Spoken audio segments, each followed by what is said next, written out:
네, 반갑습니다. 반갑습니다. 바쁘신데도 이렇게 와 주셔서 고맙습니다.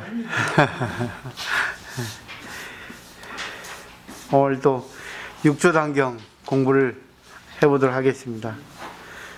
공부하러 오시면 참 좋습니다. 그 6조 단경은 이제 선에 들어갑니다. 이제 선사상에 들어가는데, 이 선이라고 하는 것은 부처님 마음을 간단하게 이렇게 자기 걸로 받아들여서 자기식으로 이렇게 말씀하신 거거든요. 부처님 가르침을 비유하면은 이렇게 둥근 활에 비유하고, 선의 가르침은 이제 활줄에 비유를 합니다. 그러니까 활은 굽어 있고, 그러니까 돌아서 가고, 활줄은 이제 직선으로 팽팽하게 가지 않습니까?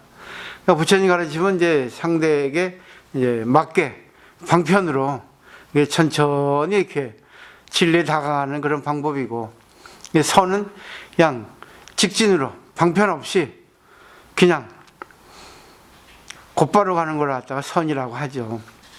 그러니까 저번 시간에 이제 선정에 대해서 또 자선에 대해서 이제 몇 번 얘기를 들었습니다. 육조스님의 깨달은 내용을 이렇게 제가 설명을 해 드렸던 것 뿐이거든요. 그러니까 부처님은 우주의 진리를 깨달아서 그거를 이제 우리들에게 전해준 거죠. 근데 우주의 진리는 결국 법칙이지 않습니까? 하나의 법칙이 있는데 그 법칙이 전개될 때는 수없이 많은 형태로 전개가 되거든요. 그래서 인간이 그걸 갖다가 근본을 알면 되는데, 근본을 알기보다는 나타난 현상만 보고 거기에 집착하기 때문에 부처님은 인원에 의해서 나타난 현상을 보고 현상 속에 있는 진실, 실상, 공을 알아라 이렇게 말씀하셨어요. 그걸 이제 많은 스님들이 깨닫고 나서 이거는 참 정말 좋은 거다. 그럼 이걸 갖다가 어떻게 이제 중생들에게 전해야지만이 이거를 알기 쉽게, 아니면 또 그냥 아주 직절간명하게 똑바로 빨리 깨닫게 해줄 수 있을까 하는 것이 선인데, 그래서 선의 가르침은 사실은 오해 소지가 많아요. 그리고 선의 가르침은 어떻게 보면 쉬운데 잘못 배우면 이제 또 위험성이 있기도 합니다.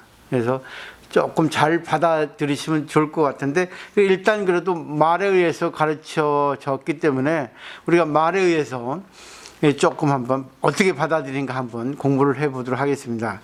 오늘은 교재 61쪽이에요.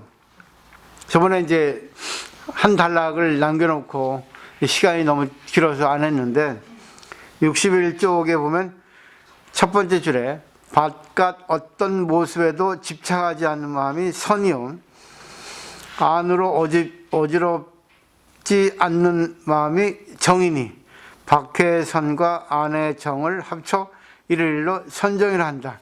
결국 안팎으로 동요되지 않는 마음을 선정이라 합니다. 선정이라는 것은 심일경성이라 해서 마음이 하나의 대상에 고정되어 있는 겁니다. 하나가 되어 있다는 그런 성질을 얘기하고 있거든요. 그 진리에 하나가 되어 있는 거죠.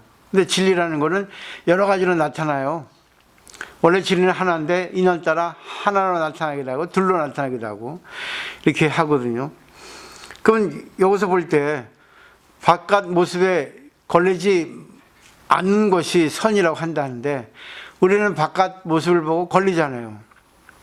걸리지 않을 때는 자기가 마음이 여유롭다든지 자기가 관심이 없다든지 자기가 바깥 어떤 사물을 보고 거기에 휘둘리지 않는 그런 내용이라든지, 그러면 바깥에 걸리지 않아요.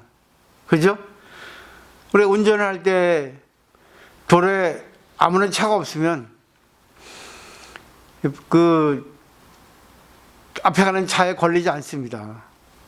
근데 이 세상은 차가 너무 많고 또 신호등이라는 게 있기 때문에 그 법칙, 규칙에 따라서 운전하지 않으면 안 되잖아요. 근데 앞에 차가 나에게 저촉되지 않게 가면은 걸리지 않는데 나보다 속도가 늦거나 또 운전을 좀 난폭하게 하거나 하면은 걸리죠.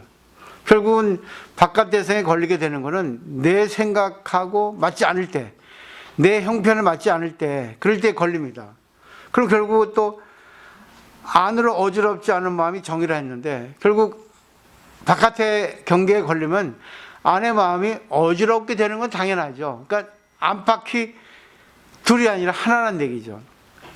결국 바깥에 걸리는 거는 결국 내 마음에서 내 마음대로 하고 싶은 거, 그런 마음이 있는데 내 마음대로 하고 싶은 그 마음이 내 마음대로 안 될 때 걸리는 거죠.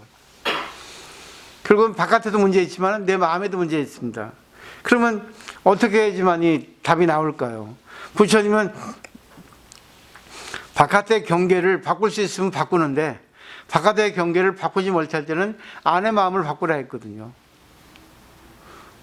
예를 들면 맛있는 음식을 먹는 것도 좋습니다. 근데 맛있는 음식을 먹으려면 일단 돈이 필요해요. 돈이 없으면 맛있는 음식 먹을 수 없습니다. 근데 맛있게 음식을 먹는 건 돈이 없어도 마음만 먹으면 먹을 수 있어요. 결국 불교의 입장에서는 맛있는 음식을 먹는 것도 중요하지만 어떤 음식이라도 맛있게 먹을 수 있는, 그리고 마음의 문제를 가지고 자기 마음을 성장시키는 것이 중요하다는 거죠. 그러니까 이런 공부는 어렵지 않아요. 다시 정리해 보면 선정이라고 여기서 육조 선생님이 정의한 거는 바깥에 경계에 걸리지 않는 것, 안에 마음이 어지럽지 않은 것, 이걸 합쳐서 선정이라 했지 않습니까? 그럼 내 마음이 걸릴 때는 결국 선정이 되어 있지 않죠. 근데 마음이 안 걸릴 수가 없어요. 이 세상가 너무 복잡하고 너무 시끄러우니까, 너무 유혹이 많으니까. 그럼 방법을 찾아야 되겠죠. 우리가 육상에 보면 허들 경기가 있습니다. 허들은 장애물 경기예요. 이 장애물을 넘어서 가야지 됩니다. 장애물을 쓰러뜨리면 안 됩니다. 그죠? 장애물을 넘을 수 있으면 바깥 경계에 걸리지 않죠. 근데 장애물을 넘을 수 없을 때, 장애물에 내가 마음이 걸릴 때, 그때는 마음이 편안치 않습니다. 그럼 어떻게 할까요? 장애물을 갖다가 넘지 못할 때, 또 장애물을 갖다가 내가 넘고 싶은데 넘을 수 없는 능력이 없을 때, 그때는 넘지 않는 거죠. 그걸 바로 불교에서는 체념의 철학을 해요. 체념. 체념은 단념 포기가 아니라 진리를 아는 겁니다. 내 앞에 나타난 현상은 내가 할 수 있는, 내가 해결할 수 있는 그런 범위가 아니다. 그러면 결국 뭐예요? 체념해야 됩니다. 이 진리예요. 부정이 아닙니다. 긍정이지. 이 세상은 내가 바꿀 수 있는 게 있고 내가 바꿀 수 없는 게 있습니다. 그걸 분명히 분석하는 게 좋아요. 바꿀 수 없을 때는 그걸 바꾸려 하지 않고 그 나타나는 현상을 보고 그 상대를 보고 내가 어떻게 관계해야 될까? 그러면 부처님은 어떻게 하라겠어요? 손해보라, 맞춰줘라. 네가 바꿀 수 있으면 바꿔도 되지만 바꿀 수 없을 때는 네가 상대에게 맞춰줘라. 이렇게 저는 육조 스님이 설명하고 있다고 생각합니다. 그 다음에 보세요. 유마경에서 곧바로 마음이 툭 트이면 그 자리에서 본디 마음을 얻는다라고 하고, 보살계경에서는 본디 근원 자신의 성품은 맑고 깨끗하다라고 하였습니다. 유마경이나 보살계경이나 하는 것은 다 대승경전의 범주에 들어갑니다. 유마경은 제작품에 나오는 건데, 곧바로 마음이 툭 트이면 그 자리에서 본디 마음을 얻는다 했어요. 본디 마음이 뭐겠어요? 공의 마음, 불성의 마음, 우주의 마음, 법성의 마음, 자성의 마음이거든요. 여기서 선정의 마음이거든요. 본디 마음이라는 거는 아무것도 걸림이 없어요. 거울같이 깨끗한 마음이다. 허공처럼 툭 트인 마음입니다. 곧바로 마음이 툭 트인다는 것은 결국은 제가 지금까지 말씀드렸던 체념의 철학.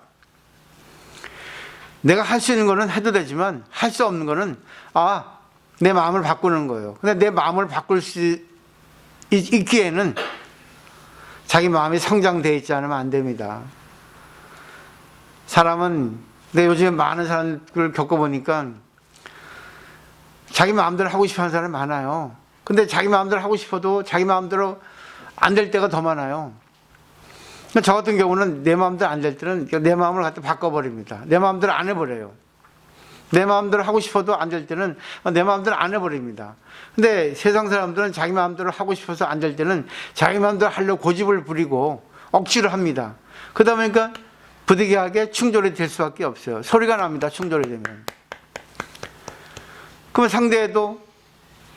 상대가 충돌을 해오니까 어떻게 하겠어요? 피하든지 아니면 더 세게 나가든지 그러잖아요. 그렇기 때문에 세상은 그냥 시끄러운 세상이 돼버린 거예요. 서로 이기려고 하니까, 서로 이익을 얻으려고 하니까. 그러니까 여기서 곧바로 마음이 툭 트인다 이 말은 결국 내 마음을 허공처럼, 허공에는 어떤 사물이 와도 걸림이 없거든요. 결국 내 의식의 량을, 내 정신세계를 조금 성장시킬 필요가 있습니다. 그건 결국 뭐겠어요? 수용할 수 있는, 받아할 수 있는, 내가 해주면 되지, 내가 손해보면 되지, 내가 맞춰주면 되지, 이런 이게 보살의 마음이에요. 선도 어떻게 보면 보살의 마음을 전제하고 있습니다. 이 선이라는 것은 기본 베이스가 불성하고 반야지혜입니다. 그 때문에 그 반야지혜나 불성이라 하는 것은 결국 자기가 부처라는 걸 아는 거예요. 근데 이 꼴, 그 지혜라고 하는 거, 반야지혜라는 거는 상대도 나와 똑같이 부처님, 자식, 불성이라고 하는 걸 아는 겁니다. 나만 아는 게 아니라 상대도 알아요. 근데 우리 인간은 어떻습니까? 나는 불성이 있고 나는 부처의 자식인데 저 사람은 저렇게 미운 사람이 어떻게 부처의 자식이야? 무슨 불자야? 무슨 불교 신도야? 무슨 불교를 배워 이러거든요. 부처님은 저 사람은 구제 안 해줄 거야. 구제 될 수가 없지. 저렇게 나쁜 짓 하는데 지 욕심만 부리고 있는데 그러거든요. 근데 그런 상대도 부처님은 구제해 주거든요. 나도 구제해주지만 상대도 구제해줍니다. 근데 불교를 잘못 공부하면 나는 그래도 저 사람보다 낫지 않겠나. 그러니까 내로남불이에요. 자기는 롬에 쓰고 상대는 불론인 겁니다. 그렇기 때문에 이 반야지혜라고 하는 거, 불성이라고 하는 거는 결국 나도 반야지혜가 있고 상대도 반야지혜가 있고 상대도 불성이 있고 나도 불성이 있다는 걸 아는 것이 바로 공부가 된 거예요. 그 때문에 그 조주심에 무자도 있잖아요. 계획에도 불성이 있습니까? 근데 조주심이 없다 했거든요. 그러면 조주심의 답이 틀린 거거든요. 근데 왜 조주심이 계획에도 불성이 있습니까? 하고 묻는 그 말에 왜 없다고 답을 했겠어요? 상대가 보니까 불성이라는 걸 믿지 않고 의심을 하고 있고 그리고 공부를 제대로 하지 않으니까 충격요법을 써서 계획에 불성이 없다 하지 않았겠습니까? 근데 답은 계획에 불성이 있습니다. 근데 우리나라 불교는 매뉴얼 불교예요. 매뉴얼은 정해진 겁니다. 계획엔 불성이 있다. 이게 돼 있거든요. 근데 상대가 개 같은 사람인데 내가 공부를 해도 저 개 같은 사람의 마음속에 불성이 있다는 것을 믿을 수 있어요? 욕이나 하지, 험담이나 하지, 그죠? 처음엔 한 번 정도는 한다 하더라도 그 다음에는 그래 저 사람도 불성이 있는데 나도 불성이 있고 불성과 불성 결국 부처님 자식이 서로 관계를 하는데 그럼 어떻게 해야 되겠어요? 상대가 나하고 생각이 다른데 패턴이 다른데 욕망이 다른데 공부한 사람이 먼저 그거를 반야지혜를 꺼내가지고 관계하는데 이 부분이 어렵다는 거야. 불교는 어느 정도에서 맞춰줘야 되나 거죠. 우리가 중도라고 생각하면 이걸 볼 때 여기서 중도면 여기가 가운데가 중도라고 생각해요. 중간, 그죠? 근데 아닙니다. 왜? 이쪽이 더 무겁거든요. 이쪽이. 그러니까 여기서 중도는 이 정도 됩니다. 이 정도. 해보세요. 세어보세요. 이 정도가 중도입니다. 약간 오른쪽으로 갔죠? 그러니까 중도라고 하는 거는 이쪽. 근데 몰라요. 왜? 이것은 외형적으로 이게 보면은 어느 쪽이 무거운가, 어느 쪽이 가벼운가 보이니까, 아, 중도는 여기쯤 되겠다. 정중앙은. 얘기할 수 있지만, 인간의 마음은 무게가 안 보이니까 어디가 중도점인지 모르는 거예요. 근데 말을 통해서 들어보면은, 그 다음에 말의 무게가, 욕망의 무게를 알 수 있거든요. 근데 잘 보십시오. 나하고 상대하고 관계하는데, 이쪽, 나하고 상대하고 관계하는데, 중도는 항상 보면은 매뉴얼적으로 이것도 아니고 이것도 아니라 그래요. 중도는 나옵니다. 이것도 아니고 이것도 아니라 그래요. 그러면 어디가 중도겠어요? 이게 어려운 거예요, 이게. 처음에 저는 극단은 중도가 아니라 그랬어요. 아니, 일반적으로도 매뉴얼 불교에서는 극단은 중도가 아니에요. 그렇기 때문에, 아, 극단은 중도 아니니까, 그럼 극단 빼놓고 중도겠구나 했어요. 숫자로 보면은 0, 10입니다. 그러면 0이 극단이고 10이 극단이야. 그러면 0, 10 극단을 빼고 나머지가 중도라 생각했거든요. 그러면 1, 9죠. 나 옛날에 그렇게 알았어요. 한 10몇 년 전에, 20년 전에는. 근데 공부해 보니까 그게 아니에요. 극단은 중도가 아니라고 하지만 그 뒤에 보면 있습니다. 이것도 아니고 이것도 아니지만 나중에 이것이기도 하고 이것이기도 하다라 했어요. 결국 중도는 극단입니다. 극단이에요. 나하고 상대하고 관계해서 어떤 문제가 생겨서 소리가 나죠. 그러면 나하고 상대 소리가 났어요. 그럼 어떻게 할 거예요? 이제 해결을 찾아 나가죠. 그러면 이제 절충을 하다 보면은 그러면 반반하자는 경우도 있을 거예요. 근데 반반 아니고 대화가 되지 않을 때는 내가 이 사람을 맞춰주는 게 중도입니다. 아니면 이 사람을 나에게 맞추는 것이 중도가 돼요. 부부 관계로 했습니다. 시어머니 못 바꿔요? 시어머니? 내가 시어머니 못 바꾸죠. 그럼 시어머니 고집 피우면 고집이 아니죠. 시어머니 입장에선 시어머니 주장이 맞는 거예요. 근데 얘가 보면 틀려요. 그때 며느리가 공부했어요. 시어머니 어떻게 할 거예요? 맞춰주죠. 무작정. 시어머니가 틀만 해도 맞춰줍니다. 그 중도는 어디예요? 여기에요. 근데 여기가 그 인연일 땐 중도지만 그 다음날 또 며느리하고 시어머니가 관계합니다. 근데 시어머니가 미안한 마음이 또 들어서 아가야 오늘은 내가 너 맞춰줄게 이쪽이 될 수 있어요. 아니면 아가야 오늘은 이렇게 하면 어떻겠니? 나 반, 네 반. 그럴 수 있죠. 그러니까 중도는 항상 뭐예요? 유동성이 있다는 거예요. 정해지는 것이 없어. 인연 따라. 왜? 인간의 마음은 변하기 때문에. 인간의 마음만 변합니까? 시간도 변하고 공간도 변하고 환경도 변하고 조건도 변하는데. 그 때문에 고정적으로 우리가 답을 내면 안 됩니다. 근데 사람은 그래요. 아, 어제는 싫다면서 오늘 왜 좋다고 그래? 그럽니다. 어제는 어제고 오늘은 오늘입니다. 왜? 변했기 때문에. 어제 것만 갖고 얘기하잖아. 너 어제 집착하고 있잖아. 어제는 내가 싫었는데 오늘 좋거든. 그럼 오늘의 중도는 뭐예요? 좋은 데 맞추는 거예요. 왜 공부하는 사람이 자세해요. 근데 이거는 타고나는 것도 있지만 공부해서 된 것도 있습니다. 이 타고나지 않으면 어려워요, 공부하기 이게. 왜 말에 걸리니까. 항상 매뉴얼 불교, 교조주의적으로 이것이다, 저것이다 이렇게 한다고요. 근데 이것이다, 저것이다 할 때는 벌써 인연이 달라져가지고 또 변하단 말입니다. 그래서 확 트인 마음. 그랬잖아요. 곧바로 마음이 툭 트이면, 탁 트인다는 뭐겠어요? 내 마음을 내려놓으면 본디 마음이 나온다는 거예요. 보살계에서는 본디고는 자신의 성품은 맑고 깨끗하다 했어요. 내 마음 맑고 깨끗해, 공이에요. 청정해요. 이 때문에 어떤 것도 다 수용할 수 있다는 겁니다. 내가 받아들여가지고 내가 이걸 어떻게 처리할까? 다 되거든요. 그거를 잘 한번 생각을 해보시면 좋겠어요. 그 다음에 선지식들이요. 자신의 성품이 본디 깨끗한 것임을 알아차려 하니 이 성품으로 스스로 닦아 자성법신이 되고 저절로 부처님 삶을 실천하여 부처님도를 이룬다 했어요. 그러니까 자신의 성품이 공이라는 거예요. 청정하다는 거예요. 자성 청정심이라고 또 공의 마음이라고 합니다. 결국 공이라는 것은 구애받지 말라.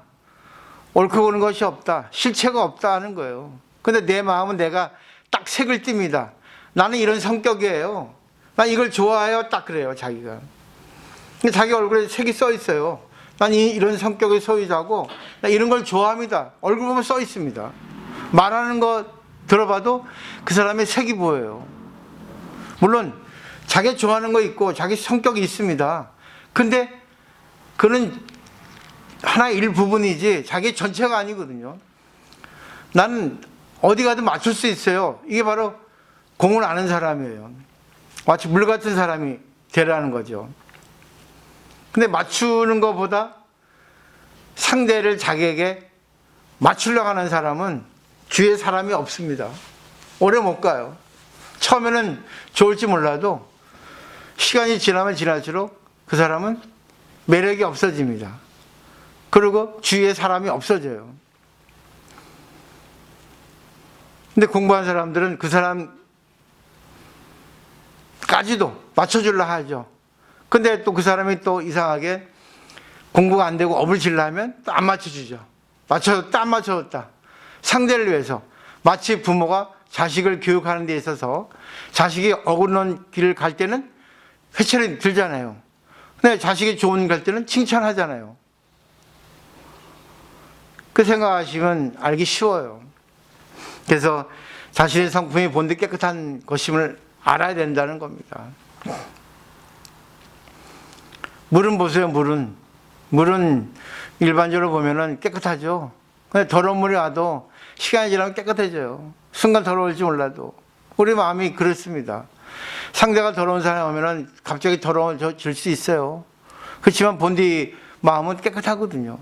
그러니까 본디 마음이 깨끗한 걸 알면은 상대가 와서 지금 마음이 더러워져도 본디 마음을 꺼내자 하면은 상대의 더러운 마음에 계속 물들지 않거든요. 거기서 스톱해버리거든요. 그리고 내가 어떻게 저 사람을 도리어 깨끗한 마음으로 바꿔줄까? 내 마음의 영향이 더 크면은 상대를 바꿀 수 있거든요. 그죠? 물 내두면 돼요. 근데 물이 내가 10리터 있어요. 상대가 20리터 있습니다. 근데 20리터가 빨간 물이에요. 그러면 합치면 빨간 물이 됩니다. 근데 여기서 내가 상대보다 더 양이 많은 물을 갖다 꺼내면 물이 또 깨끗해집니다. 물질로 예를 들었지만 우리 마음이 그렇다는 겁니다. 마음의 양을 꺼내는 거예요. 그 때문에 그 마음의 양을 크게 꺼내면 꺼낼수록 상대를 수용할 수 있고 상대에게 감화력을 줄 수 있다는 겁니다. 그렇기 때문에 분별을 잘해야 돼요. 분별을 잘하라는 얘기는 불교에서는 분별하지 말라 하는데 분별하지 않으면 안 됩니다. 상대가 어떤 상태, 어떤 마음, 무엇을 원하는가를 갖다가 알지 못하고 상대를 어떻게 맞춰주고 어떻게 구제하겠어요. 무작정 하는 건 아닙니다. 그죠? 근데 그 때문에 상대의 말을 들을 수 있어야 돼요. 귀 기울여서 듣다 보면 저 사람이 지금 나에게 뭘 원하는 걸 알 수 있거든요. 또 표정, 눈 보면은 저 사람이 나에게 어느 정도의 감정을 갖고 있고 어느 정도를 원한다는 걸 알 수 있단 말입니다. 근데 분별을 잘해야 됩니다. 근데 분별을 잘하기 위해서는 공의 마음, 청정한 마음이 기본이에요. 그렇기 때문에 항상 기본 베이스는 공이라는 것. 공이라는 것은 좋은 거 나쁜 거 없다. 실체가 없다. 근데 상대가 와서 어떤 실체가 주어지는데 이것도 임시 인연에서 주어지지만 이럴 때 다시 또 뭐예요? 공으로 돌리는 겁니다. 그래서 반야심에게 색불이공 공불이색, 색즉시공 공시색 이 네 번 반복하는 거예요. 원래 원에는 6번 반복이거든요. 6불이라 해서 중도에는 8번 반복이 돼요. 왜 그랬어요? 처음엔 공이었는데 이게 색으로 됩니다. 상대에 의해서. 근데 색으로 됐죠. 내 마음이 다시 공으로 바꾸는 거예요. 이거는 상대 나쁜 마음인데, 이거는 뭐 세상에서 나쁘고 내가 볼 때 나쁘지만 이걸 좋게 보면 어떨까? 또 내가 좋게 인연이 돼야지만 저 사람 좋아지지 않겠나? 그럼 공으로 바뀌죠. 그 다시 또 색으로 바뀌어요. 왜? 상대에 맞춰줘야 되니까. 이 논리입니다. 그래서 그걸 반야직비의 논리라고 해요. 반야직비의 논리는 인연 따라 얼음이 되기도 하고 인연 따라 물이 되기도 합니다. 그러니까 상대가 얼음일 때 내가 어떻게 관계하면 상대를 물로 바꿔주고, 상대가 물일 때 내가 어떻게 하면 내가 상대를 얼음으로 바꿔줄까? 결국 나한테 영향이 크면 클수록 바꿀 수 있다는 겁니다. 근데 공부가 안 되면 오히려 상대에게 휘둘려요. 상대에게 맞춰준다 해가지고 상대에게 번뇌를 더 키웁니다. 업을 더 짙게 만드는 사람 많아요. 왜? 분별이 안 되니까. 분별 분명하게 해야 됩니다. 그러니까 여기서 분별은 무분별의 분별이에요. 무분별하는 공이거든요. 분별은 색이기 때문에. 그 때문에 이걸 양쪽을 다 잘 활용을 해서 그걸 갖다 마지막은 중도로 이제 말하자면 관계를 잘 할 수 있고 서로를 갖다가 이렇게 도움이 될수록 할 수 있어야 됩니다. 그래서 이 마음, 툭 트인 마음, 깨끗한 마음으로서 닦아가지고 자성법신이라는 말 나오잖아요. 내 마음의 법의 몸이에요. 내 마음의 법의 몸이라는 거는 진리로 내 몸을 만들었다는 겁니다. 생각해 보세요. 우리가 운동하는 사람은 운동의 법으로 자기 몸이 운동화됐습니다. 예술하는 사람은 자기가 예술의 법을 따라서 바이올린 치면 바이올린이 자기게 됐습니다. 자전거 타는 사람은 자전거 타는 법을 가지고 자전거를 자유자를 구사합니다. 그죠? 자기 직장에서 일하는 거, 그것도 법이죠. 그거 가지고 자기가 10년, 20년 하면은 그것이 자기 몸으로 하나가 됐죠. 자유자재죠. 이게 바로 자성법신인 거예요. 근데 우리는 불교를 배우니까 우주의 위대한 공, 이걸 가지고 마음대로 구사할 수 있는 거죠. 그래서 그 다음에 이제 부처님 산. 부처님 산은 뭐겠어요? 불도로 가는 거죠. 불도가 뭐겠습니까? 부처님 가시는 길인데 중생을 구조하는 길이죠. 그리고 자기는 청정의 마음을 갖다가 먹는 거죠. 원래 자기 마음이 청정하니까. 그렇게 하시면 될 것 같아요. 여기까지가 이제 선정에 대한, 자성에 대한 설명이었습니다. 그러니까 안팎으로 걸림이 없어야 되는데 걸릴 때는 자기가 왜 걸리는가 한번 분석해 보라는 얘기입니다. 이게 기본이에요. 첫 번째. 왜 걸릴까? 걸리는 이유가 상대가 나한테 안 맞춰주니까 걸립니다. 상대가 마음에 안 드니까 걸립니다. 그때 상대를 바꾸려 하기 전에 먼저 바꾸라는 얘기입니다. 근데 또 중요한 거는 상대를 바꿔야 할 때는 또 바꿔야 됩니다. 그러니까 그걸 분별할 수 있어야 됩니다. 상대를 바꿀 수 있으면 바꾸고 상대를 바꿀 수 없으면 나를 바꿔야 됩니다. 그죠? 그러기 위해서는 자기 마음이 커야 되죠. 자, 그 다음에 이제 10장. 부처님의 세 가지 몸, 법신, 보신, 화신에 대해서 이제 공부를 하는데 참 중요해요, 이거는. 우리가 내 몸이 내 거라고 집착합니다. 근데 사실은 내 몸이 진리예요. 그래서 영어대사 중고가에는 법신이 결국은 내 허물어져는 이 몸이 법신이라고 했습니다. 문명실성 즉 불성이요, 화나공신이 즉 법신이라 했거든요. 화나공신은 이 무너져가는, 늙어가는, 몸 아픈 이것이 느끼는 이 모든 것이 법신이라는 겁니다. 그리고 나의 번뇌내는 그것이 바로 불성이라 했고, 그렇기 때문에 이걸 둘이 아니라고 깨닫는 것이 중요하다는 겁니다. 설명을 보도록 할게요. 선 지식들이요, 모두 자신의 근본 마음에 어떤 모습에도 집착이 없이 살아가는 아름다운 삶 무상계를 받아 지내는다 했어요. 무상계의 한자를 보면 형상이 없는 계법입니다. 내 마음에 상이 없어요. 모양이 없습니다. 내 마음에 모양이 없다는 걸, 그걸 여기서 말하는 무상이라는 것은 공이라는 얘기입니다. 공을 기본 베이스로 갖고 있어야 돼요. 내 마음에 색이 있어요. 그렇지만 그거는 인연에 의해서 색이 있는 건데, 또 내가 지금 이 순간 상대하고 만나서 색이 나옵니다. 색이라는 건 결국 자기 마음이에요. 어떤 마음이냐? 하고 싶은 마음, 하기 싫은 마음, 슬픈 마음, 기쁜 마음이 나오거든요. 그 상이 나옵니다. 근데 그거를 무상으로 돌려야 됩니다. 그리고 또 어느 상대가 오느냐에 따라서 빨간색이 나오기도 하고 파란색이 나오기도 해요. 그때 파란색이 되고 빨간색이 되는데, 그때가 수행하는 찬스입니다. 아, 빨간색, 파란색이 왔구나. 그럼 내가 그걸 어떻게 받아들일까? 공이 되면 받아들일 수 있거든요. 근데 우리는 좋은 사람은 받아들이고 싫은 사람은 안 받아들여요. 그리고 자기 마음대로 하려고 합니다. 그러면 그 수행 안 된 사람이에요. 수행된 사람은 일단 상대 말을 듣습니다. 이 사람이 무슨 색을 띠고 있나. 그걸 받아들여요. 받아들이고 지금 이 순간 그걸 해서는 안 될 때는 자기가 안 되겠습니다 하고 거절하든지, 아니면 뭐 상대에게 맞춰주든지, 자기를 희생할 수 있든지, 아니면 뭐 여러 가지 그 있겠죠. 그거는 그때그때 따라서 자기가 공의 마음이 되면은 거기서 그냥 저절로 작용이 나오게 돼 있어요. 일단 공이 돼 보십시오. 공이라는 거는 받아들입니다. 빨간색, 파란색 받아들이고 내가 해줄 수 있는 범위에서 해주든지, 아니면 거절하든지, 아니면 상대를 바꿔버리든지, 그죠? 그건 안 되는 겁니다 하고. 그게 바로 무상계입니다. 자, 그대들 모두 나를 따라 말하여라. 그대들로 하여금 자신의 몸 가운데 있는 세 가지 몸으로 나타난 부처님 삼신불을 보게 하리라. 결국 삼신불은 내 몸에, 몸이라 했으면 자기 몸, 왜? 자기 몸 안에 마음이 있거든요. 마음만 있으면 귀신이에요. 귀신이 되면은 그 마음이 작용을 할 수 없습니다. 우리의 마음이 몸에 인연돼야지만이 인간이라 합니다. 몸만 있으면 시체라 하잖아요. 근데 여기서 몸이라고 딱 내세운 거는 몸이 중요한 겁니다. 마음보다.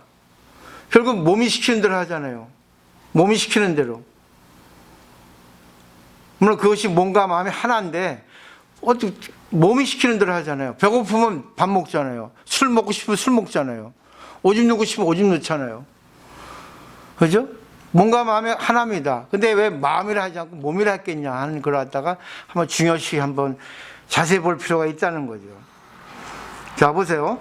자신의 몸 가운데 맑고 깨끗한 법으로 써의 부처님. 자신의 몸 가운데 맑고 깨끗한 법으로서의 부처님. 자성청정심입니다. 청정법신. 자기 몸 안에 자성청정이라면 그게 공이에요. 내 몸에 있는데 몸 안에 공이라고 하는 법이 들어있단 말입니다. 그래서 그거를 청정법신불께 귀한다는 거죠. 내 몸 안에 있다는 거야. 청정법신. 청정법신은 공의 법을 내 몸이 갖고 있다는 겁니다. 예를 들까요? 배고파도 내가 밥을 먹었다 할 수도 있고, 밥을 먹으면 안 되겠다 하는 그런 마음도 있죠. 그게 바로 공의 마음이라는 겁니다. 오줌 눕고 싶어도 오줌을 넣어야 할 때는 넣고 넣지 말아야 할 때는 안 넣는 그런 내 마음이 있습니다. 몸이 있어요. 그리고 또 어떻게 해서라도 넣어야겠다 하면은 구석에 가서 넣는 내 몸이 시키는 대로 합니다. 그게 자성 청전 법신불께 귀한다는 거예요. 내 몸이 다 알아서 한다는 겁니다. 근데 그거를 조절 못하니까 범죄를 일으키죠. 근데 공부를 하면은 자기 몸을 제어할 수 있습니다. 자기가 밥을 먹지 않아도 배고파도 참을 수 있고, 자기의 몸에서 뭘 원하더라도 자기가 제어할 수 있는 그런 마음이 몸 안에 들어있다는 겁니다. 그게 청정법신불이라는 얘기예요. 그걸 꺼내라는 얘기입니다. 근데 못 꺼낸 사람은 이제 법정에 가야죠. 경찰서 가야지. 그리고 교도소 가야죠.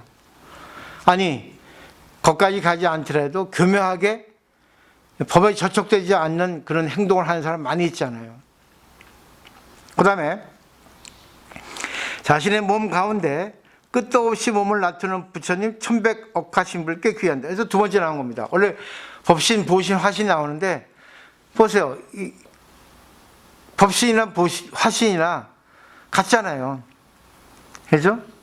그런 청정한 법에 몸을 갖고 있는 부처님이 내 몸에 들어있는데 그것이 마음대로 작용을 하는 것이 청정법신, 그 다음에 천백억하신 서가모니라고 그러죠. 근데 여기서 서가모니를 하지 않아요. 천백억하신 불께 귀한다 했죠. 그 다음에 세 번째 보세요. 자신의 몸 가운데 앞으로도 언제나 무엇 하나 부족이 없는 오롯한 부처님 원만 보신 불. 원만 보신 불은 아미타불인데 원만이 과보를 받은 부처님이 내 몸 안에 있다는 거죠. 왜? 어떠한 경우에 어떻게 해야 된다는 거 거의 다 알고 있습니다. 단지 사람에 따라 미숙하냐 능숙하냐 차일 뿐이지, 잘하나 못하냐 차일 뿐이지, 어떠한 경우 어떻게 한다는 그런 것이 내 몸 안에 다 체험으로서 과보로서 기록되어 있는 겁니다. 그렇기 때문에 법신불 먼저 나오고 화신불 나오고 보신불 이렇게 이런 순서로 육조스님이 설법을 하시는 겁니다. 이해되시죠? 결국 내 몸 안에 있다는 겁니다. 그러니까 결국 몸을 중요시해야 돼요. 아까 일본사님 살 빼신다는데 뺄 필요 없습니다. 그 몸이 귀여운 거지. 살 빼면 뭐 할 거야? 자기의 이력인데. 빼고 싶으면 빼면 돼. 근데 빼다가 안 되면 안 빼면 돼. 빼가지고 나실한들, 살이 좀 이렇게 붙어 있다 한들, 자기라는 게 어디 갑니까? 좀 살이 찌면 불편한 건 있어요. 그래도 불편해도 할 건 다 하잖아요. 거기에 맞게 할 수 있는 거잖아. 그게 바로 뭐예요? 청정법신, 백억, 천백억하신, 그 다음에 원만보신. 다 있어서 그런 겁니다. 그죠? 근데 자기 생각에 따라, 자기가 마음에 안 들어 하는 거 있어요. 그렇지만, 그래도 자기가, 그래. 그래도 다 할 수 있는데, 좀 불편해도 괜찮아. 이런 것도 다 자기가 컨트롤 할 수 있잖아요. 그래가지고 자기가 마음에 안 들면 또 하는 것도 있잖아요. 이게 다 세 가지 부처님, 삼신불이 몸 안에 존재해서 할 수 있다는 겁니다. 그걸 믿으셔야 돼요. 이거는 우리가 내 스스로는 몰라요. 느끼지 못해. 근데 공부해서 남에게 듣고 알 수 있는 겁니다. 이 학문이라, 이 귀로 듣는 학문이에요. 그래서 공부를 많이 하셔야 됩니다. 이거는 육조스님 거지 제 거가 아닙니다. 저는 제 역할이 알기 쉽게 설명드리는 거예요. 그 역할입니다. 그 다음에 눈에 보이는 몸은 영혼이 없는 집과 같으니 이 몸을 향하여 귀한다고 말해서 한다. 이 몸은 그냥 고기 덩어리입니다. 근데 지금 여기서 법신, 보신, 화신에 있어서는 몸 안에 영혼이 있거든요. 청정한 법신이 있고, 그리고 마음대로 낮출 수 있는 화신이 있고, 또 그 안에 모든 체험이 들어있는 보신이 있단 말입니다. 결국 내 몸에만 치우치지 말라. 그래서 이렇게 또 말씀하시는 거예요. 이렇게 몸을 내게 했더니 여기 또 집착할까봐 또 마지막에 이렇게 또 경계의 말씀을 주시네요. 근데 중요한 건 몸이 중요합니다. 그 이건희 회장이 쓴 그 편지에도 썼잖아요. 몸을 중요시 하라 하잖아요. 몸이 없으면 죽어요. 그러니까 그 몸이 아프고 몸이 허약한 것도 자기 이력입니다. 근데 자기가 또 그걸 잘 조절할 수 있으면 자기 마음대로 이렇게 구사할 수 있겠죠. 하여튼 그걸 알아서 하십시오. 그 다음에 넘겨보세요. 앞에서 말한 세 가지 몸으로 나타나는 부처님은 법신보신 하신이죠. 자신의 법성에 있는 것이기에, 보세요. 자신의 법성이죠. 법의 성질. 결국 내 몸 안에 법이라는 성질이 배우지 않아도 있다는 겁니다. 근데 왜 배워야 되는가, 선지에게? 그거를 알기 위해서, 인식하기 위해서. 지금까지 내가 내 몸을 몰랐잖아요. 내 몸 안에 법성이 있다는 건 몰랐지 않습니까?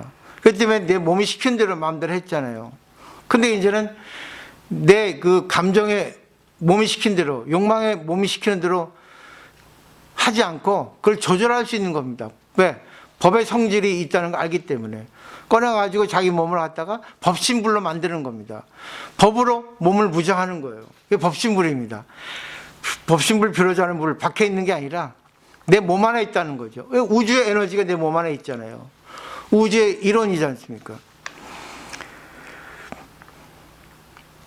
보세요. 자신의 법성에 있는 것이기에 세상 사람 모두에게 있는 것인데 어리석어 보지 못하고 밖에서 세 가지 몸으로 나타나는 부처님을 찾기 때문에 자신의 몸 가운데 자신의 성품에 있는 세 분의 부처님을 보지 못하는 것이다. 항상 우리는 밖에서만 찾아요. 그래서 회광반조하는 말이 있습니다. 우리는 눈으로 볼 때 밖에 사물이 망막에 비춰가지고 보인다 하죠. 본다 하죠. 근데 결국은 자기가 보고 싶은 걸 봅니다. 로봇처럼. 자기가 상대를 봐도 자기 마음속에 미우면 미운 사람은 변해요.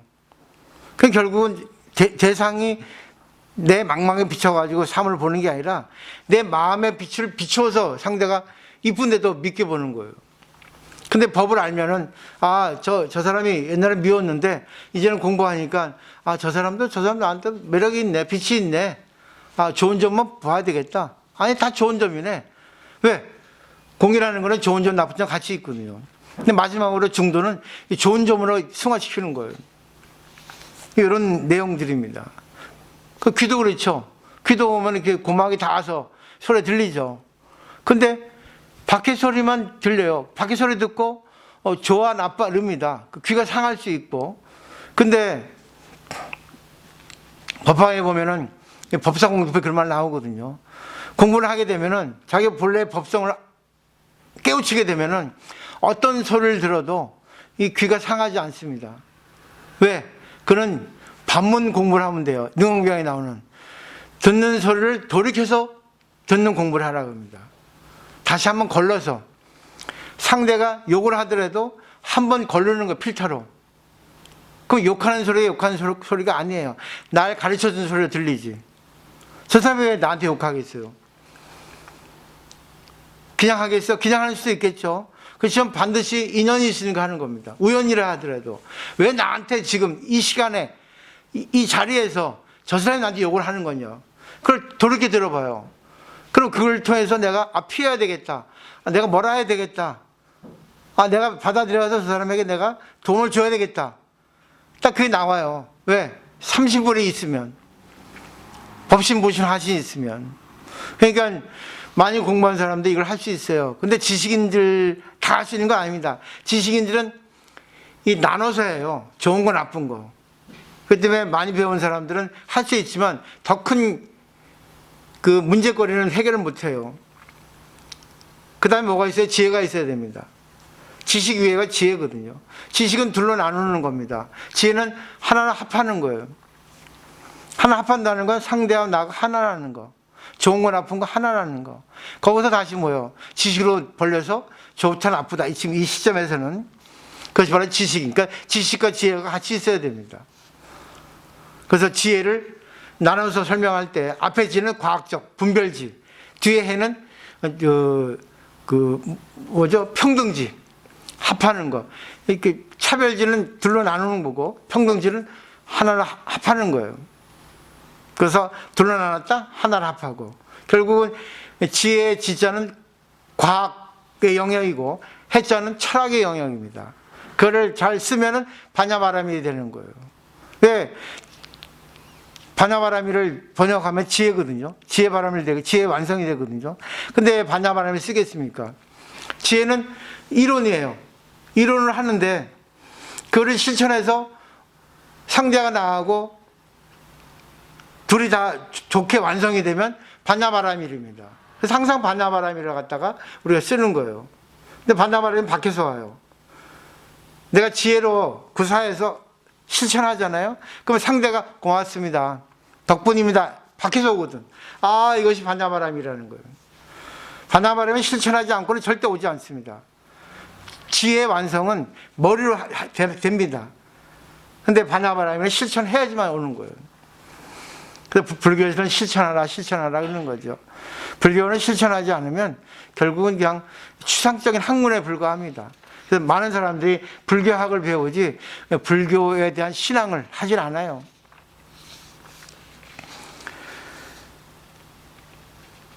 그 다음에 이 새 몸으로 나타나는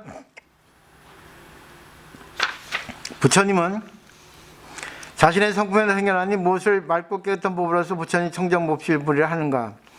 선 지식들이요, 세상 사람들의 성품은 본데 맑고 깨끗한데, 본데 바탕이 온갖 법이 자신의 성품에 있으므로 나쁜 일을 생각하면 나쁜 일을 하고 좋은 일을 생각하면 좋은 일을 하게 된다. 야, 멋있는 말이죠.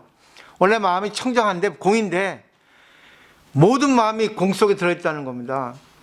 그 때문에 이걸 종자의 상태라고 합니다. 불교 용어로. 공이라는 것은 아무것도 없어요. 그걸 다른 말로 하면 종자의 상태입니다. 종자의 상태는 여기서 말했던 좋은 마음, 나쁜 마음, 비열한 마음, 이상한 마음 다 들어있다는 거예요. 근데 그것이 상대의 연에 따라서 좋은 마음이 나가기도 하고 상대의 연, 객관세계에 따라서 나쁜 마음이 나오기도 한다는 겁니다. 그 다음에 이와 같이 온갖 법이 자신의 성품에 있는 줄 알되 자신의 성품이 언제나 맑고 깨끗한 것을 안다. 마지막은 공이라는 거예요. 상대가 와서 내 나쁜 마음이 나왔는데 본래는 내 마음 보니까 공이잖아. 그 나쁜 마음 아는 마음 또 있단 말입니다. 이 나쁜 마음을 내가 어떻게 조절할까 하는 마음 또 있단 말입니다. 그 내 마음에는 여러 가지 마음이 있어요. 근데 그 가장 대장격, 이건희 회장처럼 대장격은 공이라는 마음입니다. 공은 불성과 같아요. 법성하고 같습니다. 근데 이거는 뭐예요? 늘 비어 있어요. 종자의 상태로 있습니다. 여기서 친구가 빨간색 오면 빨간 마음이 나갑니다. 파란 친구가 오면 파란 마음이 나갑니다. 더러운 놈이 오면 더러운 마음이 나갑니다.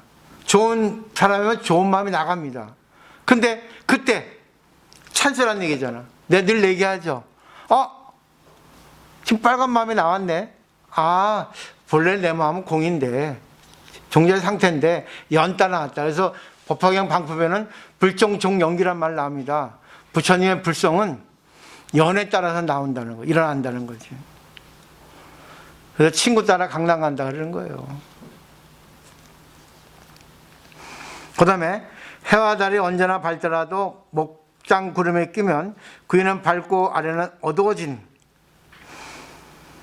해와 달과 별이 보이지 않는다. 그러다 홀연 시원한 바람이 불어 목장 구름과 안개가 사라지면 이 세상의 온갖 모습이 한꺼번에 드러난다. 비유를 들었죠. 그러니까 우리의 마음은 원래 부처님 마음인데 그 부처님 마음이라 해가지고 깨끗한 마음은 아니에요. 부처님 마음은 이 깨끗한 마음을 갖다가 꺼낸 겁니다. 근데 깨끗한 마음 속에 온갖 마음이 다 들어있다는 얘기예요. 그 마음이죠. 내 마음 속에 없는 게 없어요. 근데 사람들 착각하죠. 스님이니까 좋은 마음만 있습니까? 절대 안 그럽니다. 다 똑같이 있어요, 마음은. 근데 사람에 따라, 업에 따라 이 사람은 나쁜 마음을 쓰는 사람, 비열한 마음을 쓰는 사람이 있고, 이 사람은 좋은 마음을 쓰는 사람, 베푸는 마음을 쓰는 사람이 있죠. 그렇지만 그것도 그렇게 살아온 것에 대한 그 작용을 할 뿐이지, 이 사람이 또 어떤 사람을 만나에 따라서 갑자기 잘 나갈 수도 있습니다. 아니, 갑자기 좋아할 수 있어요. 근데 공부를 하게 되면은 자기 마음이 본래 부처님 마음인데 여기 여러 가지 마음이 있다. 근데 이제는 부처님 마음만 내가 마지막으로 이게 회양을 해야겠다 생각하면 마지막은 안 걸려요. 그 때문에 불교는 마지막이 중요합니다. 근데 사람들은 그 과정을 갖다가 그냥 우습게 보는 거예요. 과정에는 어떤 마음이 나와도 돼요. 마지막이 중요하거든요. 결론, 그 결론이 뭐겠어요? 중도 제1이제 서로가 좋은 결론을 맺자 하는 답입니다. 얘기하다 보면 어떤 얘기도 할 수 있어요. 결론은 뭐죠? 다 같이 우리 수행해서 서로 도움이 되도록 자리타의 길로 갑시다. 나도 이렇고 상대도 이런 길로 갑시다. 이게 결론이거든요. 사람들은 꼭 말에 걸려. 우리 옥포사님 그러잖아. 딱 다운표해가지고 그것만 딱 얘기하잖아. 전체 얘기를 다 들어봐야 되는데. 저는 항상 마지막에 그래요. 서로 좋게 해야 됩니다. 나 수행자니까. 그 사람이 이런 거 좋고 이런 거 안 좋은데, 그렇지만 그거를 분별하되 마지막은 우리가 서로 좋게 가야 됩니다. 이게 결론이에요. 그게 보사랑입니다. 그래서 상구벌의 하와 중생이 불교라고 할 수 있어요. 불교는 깨달음이 종교가 아니에요. 깨닫고 난 뒤 보사랑이 불교죠. 상구벌이는 위로는 깨달음을 구하고 아래는 중생을 교화한다는 뜻이거든요. 동시에 해야 되는 거죠. 근데 저는 늘 중생 교화하려고 애를 쓰잖아. 힘들게 하는 거예요. 며칠 전에 무의심이 생신이었는데 스님이 저한테 그러대요. 상현 스님은 개척불교 한다 그러대요. 개척교회와 비슷하다고. 배고프지 그러더라고. 배고프다고. 많이 먹어 배고플 테니까 그러더라고. 배고파 죽겠습니다 스님. 정말 힘듭니다 하니까 알아. 그거 대단해 그러더라고요. 쉽지 않게 불교 포교를 하니까 저보고 이렇게 알아주시더라고요. 그 마음에 이제 또 저는 힘을 얻죠. 자, 오늘 여기까지고 다음 시간은 조금 더 설명이 남아있는데 같이 이제 또 복습하는 차원에서 또 보도록 하겠습니다. 질문 있습니까? 네, 마치도록 하겠습니다.